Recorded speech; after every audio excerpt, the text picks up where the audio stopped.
When it comes to top-notch theme parks around the world, I don't think Ukraine is typically one of the first that comes to mind. However, you might be surprised at some of the things they have to offer. In response to the crisis in Ukraine, we thought we'd combine our love for roller coasters and our desire to help those in need on the other side of the world. In keeping with the theme of the channel, we're going to discuss the country's rides, amusement parks, and manufacturers because, like you, we didn't know a whole lot going in, but after doing a bunch of research, we learned a thing or two. So every cent that this video makes is going to be sent directly to the Ukrainian Red Cross, which acts a whole lot like the American Red Cross. They are currently providing shelter, food, other basic necessities for those who are out there on the front line right now fighting in Ukraine. If you so choose to help out even more, the link to donate is in the description below. Well, without further ado, let's jump right in. Believe it or not, there's actually 25 amusement parks in Ukraine, and most of them only have like one, maybe two roller coasters, but there's actually 20 total in the country. Some of the biggest in the country include a Zyklon Galaxy, an adrenaline show, an art engineering family coaster. There's actually only 4 of these in the world. You might be familiar with the Dino Duplo coaster at Legoland Windsor. They also built Baja Express at Europa Park, but this one by far looks to be their best. It's called Mine 1771. It's located at a park called Dreamwood, and if you go to RCDB and look at some of these photos, the ride looks like it is in one of the prettiest locations. It's surrounded by trees, you got water on one side. This is gonna be an awesome family coaster.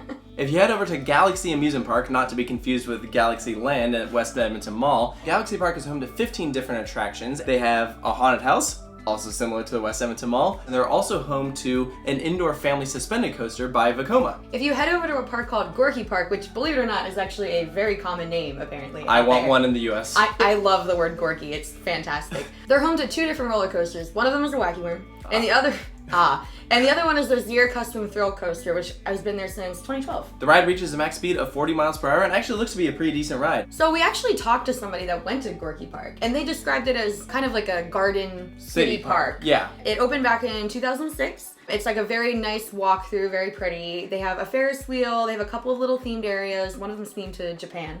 One of them's themed to Ukraine itself, which is pretty cool. All right, and now for Ukraine's version of Iron Gwazi. They have a mall in Kyiv called Respublika, and they had a Vekoma Junior coaster that was set to open in like 2014, and it didn't actually open until 2021. 9 years. 9 years. So like, honestly, they got the Iron Gwazi thing beat as far as delays. That's pretty bad. For a roller coaster.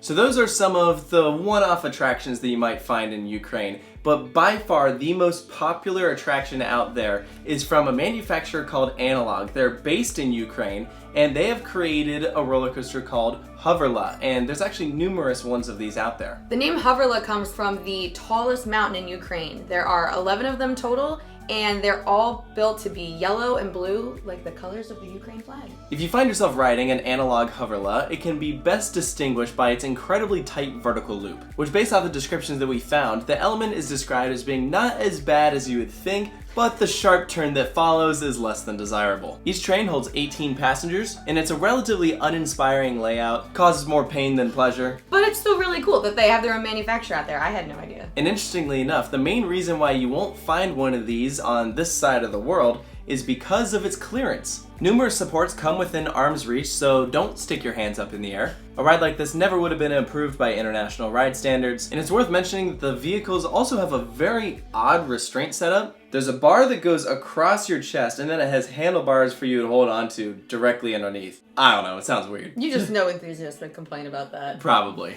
If you feel so inclined to buy one on your own, I believe the going price is somewhere right below $600,000. And they still offer them to this day. Just for its weirdness, I almost want to ride one. Yeah, it'd be one of those like bucket list attractions, Yeah. Not because it looks good, but because it's just bizarre. And I imagine that vertical loop, if it's that tight, would be like Blackout Central. Like it would make Schwarzkopf look like that was breezy. I mean, I did Blue Flash vertical loop, and I'm pretty sure that would still be worse. But I mean, this doesn't look great. So Analog, also known as Sarmat LLC, has a couple of other attractions that they do. They do Ferris wheels. They do Starflyers. Their main attraction is called Stella Magnetic, and this is bizarre. I don't think I've ever seen anything like this. It's a 105-foot tall Starflyer and drop tower combined into one attraction. That just sounds so cool. Riders spin up to the top, and you're doing your classic Starflyer.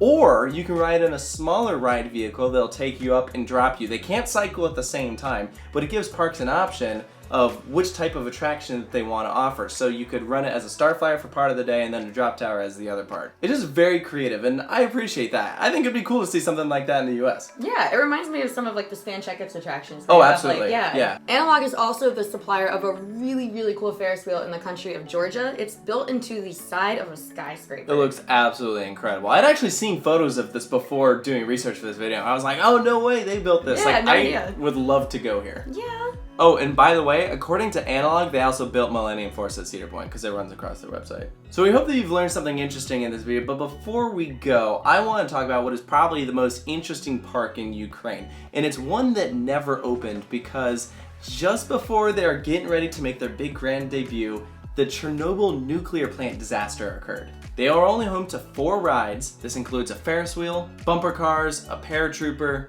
and no one ever got to ride any of them because of the disaster. But you can tour the site to this day. You have to get scanned for radiation. Before and after. Yeah, that's crazy that like all these years later, it's still like that. Yeah, I did a little bit of research online, and there's like a lot of like tours around that area, and checking out that amusement park is one of the main things that people do. You're not allowed to touch anything, but you can just walk in, and that is just mind-blowing to me. So, you know, if you ever find yourself visiting Ukraine, I think that this is one of the areas that I would recommend visiting. And I have to say, you know, obviously things are in an absolutely horrible state right now, but you know, when things start to get better in the future, I know I would love to visit this country. It's beautiful. It seems like the people are fantastic.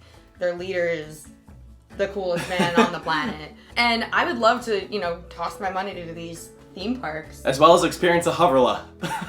I can't help but be absurdly curious. I really can't. I know. I have to know someday. Yeah. So we hope that you guys enjoyed this video. We wanted to also give a big thanks to Richard Bannister, who did so much help with researching this video. He got to actually visit a lot of these places. And I think he's ridden almost 3,000 roller coasters. Yeah, it's totally awesome. Right. So thank you guys so much for joining. Again, if you would like to leave a donation, the link is in the description, and any revenue made from this video is going directly to Ukrainian Red Cross. Thank you guys so much for joining us, and we'll see you next time.